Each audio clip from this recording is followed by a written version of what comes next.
मुझे जरा सबसे पहले मैं फरहान जी आपके पास अगर आऊं, फरहान जी अगर आप मुझे सुन पा रहे हैं, ये आपकी पार्टी की नेता डर जो दिखा रहे हैं प्राण प्रतिष्ठा से पहले, उससे पहले शबनम खान जो यात्रा पर निकली हैं, वो आपको याद दिला रही है कि अयोध्या में सबसे बड़ी मस्जिद बनने वाली, वो ये भी याद दिला रही है कि अयोध्या में बहुत सी और चीजें बनने वाली हैं।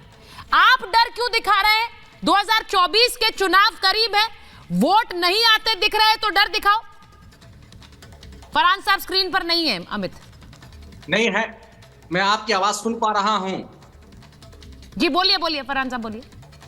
देखिए ऐसा है, ये जो मैडम बैठी हैं मोहतरमा हिजाब में और शबनम नाम है इनका, हाँ। इनसे पूछिए कि इनको कोई डर है या अकेले निकली हुई हैं राम जी के दर्शन करने के लिए, अयोध्या जा रही हैं पैदल। इनको पूछिए कोई डर है? किसी ने इनको धमकाया, किसी ने डराया? पूछिए। और हिजाब में है, जिस हिजाब का विरोध भारतीय जनता पार्टी करती थी, वही हिजाब में एक बेटी मुसलमान की अयोध्या के लिए पैदल निकली हुई है रामलला जी के यहाँ दर्शन करने के लिए। इस पर तो विनोद बंसल जी को अपनी प्रतिक्रिया देनी चाहिए। बीजेपी के प्रवक्ता हमारे बड़े भाई, उनको प्रतिक्रिया देनी चाहिए। तो और उस बेटी से पूछिए ना। सुनिए मैडम, इंतजार मत कीजिए, उनके बाद मैं जाऊंगी। मैं आपसे पूछ रही हूँ, आपके नेता डर क्यों दिखाते हैं? प्राण प्रतिष्ठा से पहले वो डर क्यों दिखाते हैं जब यहाँ पर एक सनातनी मुसलमान खुद को कहती है? वो खुद को सनातनी मुसलमान कहती है।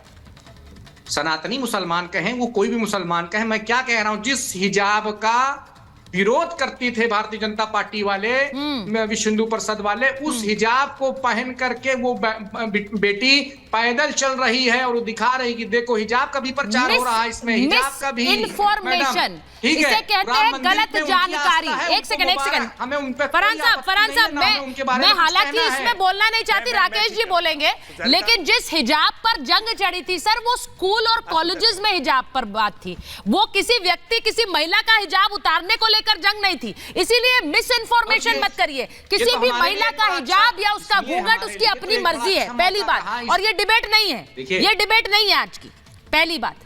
और दूसरी बात यह है कि स्कूल कॉलेज की बात थी, यहाँ कोई महिला जिस तरह से पहनना ओढ़ना चाहे वो उसकी मर्जी है, उस पर कोई चाबुक नहीं है।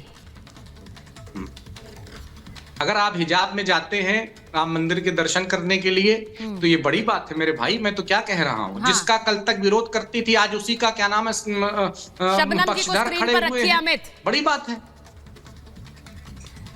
आप ये कह रहे हैं बड़ी बात है, मुझे भी लगता है ये बहुत बड़ी बात है। शबनम जी, मैं आपसे पूछूंगी, आपको कोई डर तो नहीं लगता? इसलिए पूछ रही हूँ क्योंकि बहुत से लोग कह रहे हैं, देखिए आप जा रही हैं वहां पे, थोड़ी सिक्योरिटी भी है क्योंकि आप राम मंदिर तक जा रही हैं और यहाँ पर कुछ नेता ऐसा माहौल बना रहे हैं कि भाई सब कुछ खत्म होने वाला है। और जिस तरह ओवैसी साहब का बयान आया उसके बाद खासकर ये सवाल उठ रहे हैं।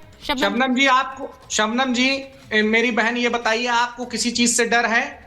शबनम जी, आपको किसी चीज से डर है? किसी नेता ने आपको धमकाया MIM के कि आप क्यों जा रही हैं? एक मिनट पूछने दीजिए मैडम सुचिता जी, मुझे नहीं तो नहीं धमकाया ना? नहीं है ना, मैं उनसे पूछ लूं, आप ही का सवाल पूछ। अरे तो मैं भी तो पूछ सकता हूं मैडम, क्या मुझे पूछने का अधिकार नहीं है? आपके नेता ने दिखाया है क्या डर जो आप पूछ रहे हैं? वो कह तो धमकी दे रहा है क्या आपको?